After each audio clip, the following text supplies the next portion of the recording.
hottest topics in today's sports world is whether or not college athletes should be paid. Even though schools make millions of dollars from sports each year, I'm here to convince you that the college athletes should not be paid. Even though I will be a college athlete next year and would love to make money, I still disagree with this upcoming idea. There are multiple reasons why students should not be paid. The most important being it would change the world of college athletics and what it's all about and turn it into something more like professional sports. College athletes should not be paid for a couple of different reasons. Where would the money come from? It would turn into bidding wars. How would the NCAA decide who gets paid? And the argument of they are already getting paid. To start off, I'm going to play a video so that you can understand what's going on in this play for pay debate.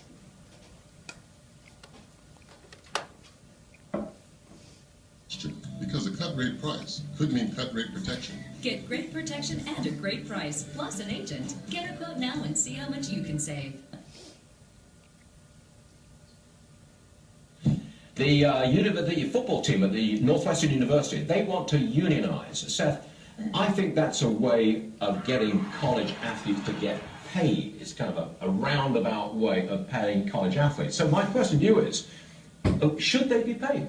Well, I think the correct question, Stuart, is should they be paid more? Because college athletes are already very well compensated right now. They get full-scale tuition, they get books, money. they talk, that's not money? Hey, let me tell you Cash. something. I got 3 young kids and I'm saving for college. If anybody wants to exploit them by giving them free tuition, books, housing, food, training, you have to keep in mind, every sport besides football and men's basketball is a major loss for a university. So those are only 2 sports that have any chance of making a profit. And 99% of the players in those 2 sports who are getting these scholarship funds are not going to be professionals. On principle, don't you think that the teams, the athletes who are bringing in millions of dollars in these big sports, football and basketball, don't you think they should get a little bit of it, not in the form of a tuition freebie, but cash, money? Well, there's something called professional sports, and if they want to go play professional sports, like in basketball, once you hit the age of 20, which is an NBA rule, then you're allowed to leave college and go be a professional if that's what you want to do. So, I think that what the Northwestern football players are doing is very good, because the athletes need a much better voice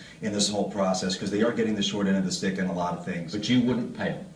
I wouldn't compensate them as professionals. I think you can do more to benefit them and keep that under the umbrella of the scholarship. But the vast, over 90% of colleges lose money on college athletics. So this notion that they're making millions of profit on the backs of these young people is just factually inaccurate. Far be it from me to say that you know nothing about what you're talking about when it comes to basketball, but you're totally wrong on this.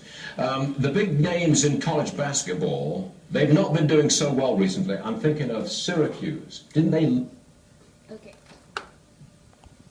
So we can see his reasoning for why college athletes should not be paid, which I agree with.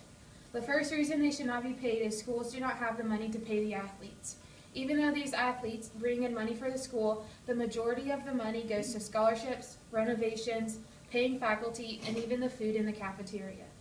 After all of that is taken care of, there is little money left for these athletes to get a salary. Therefore, there would be less scholarship money for the average student, and tuition would end up going up. There is currently no solution to where the money would come from, so if the NCAA decided to follow through with this idea, that would result in average college